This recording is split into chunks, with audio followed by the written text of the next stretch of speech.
Are you planning to start your SIP? If so, then you're at the right place as we are going to give a few tips on how to maximize your return. You might be having questions in your mind like investing in which mutual fund will give me higher returns, what is the right date for my SIP, and can I get higher returns by spreading the mutual fund SIP across multiple dates?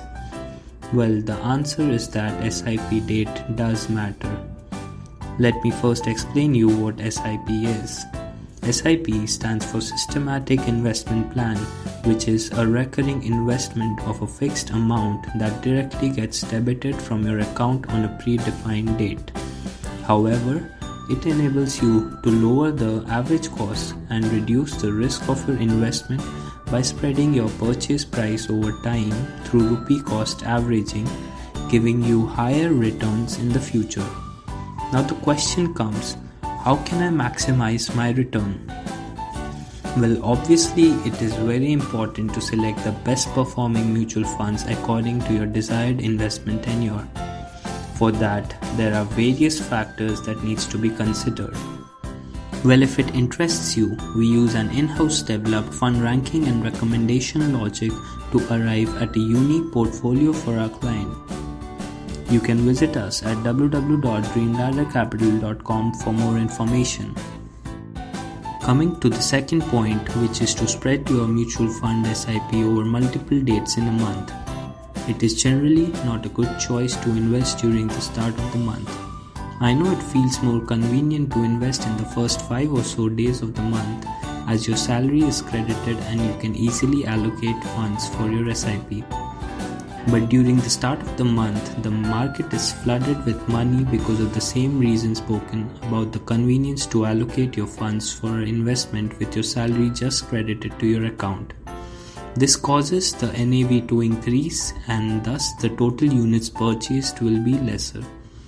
Let us now look at examples to see how it is better to spread your mutual fund SIP.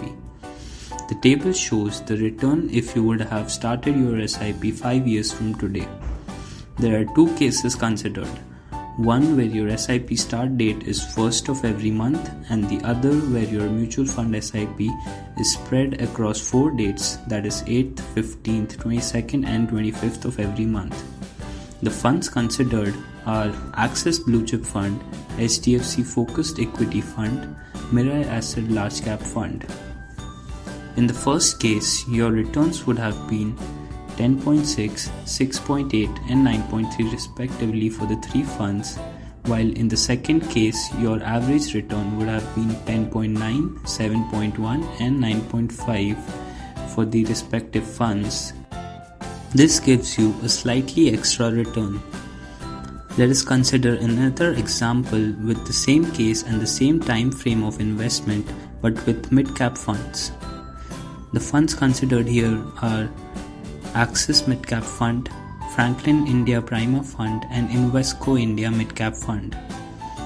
So in the first case now your returns would be 8.6, 4.8 and 5.1 respectively, while in the second case your average return would be 8.9, 5 and 5.3% respectively for the 3 funds, giving you again a slightly extra return.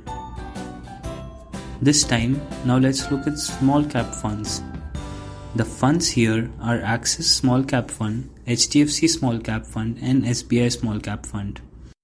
So here in the first case your returns would be 9.4, 5.5 and 9.2% respectively, while in the second case your average return would be 9.6, 5.7 and 9.2 respectively. Although this 30 to 40 basis points extra return might seem very insignificant, it will definitely have a bigger impact if your investment horizon is slightly longer.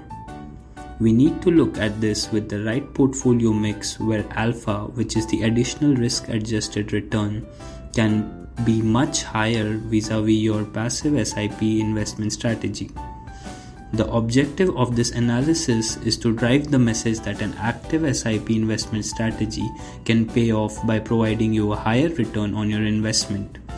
This is just an illustration where one variable can add an additional alpha of 30 to 40 basis points to your portfolio.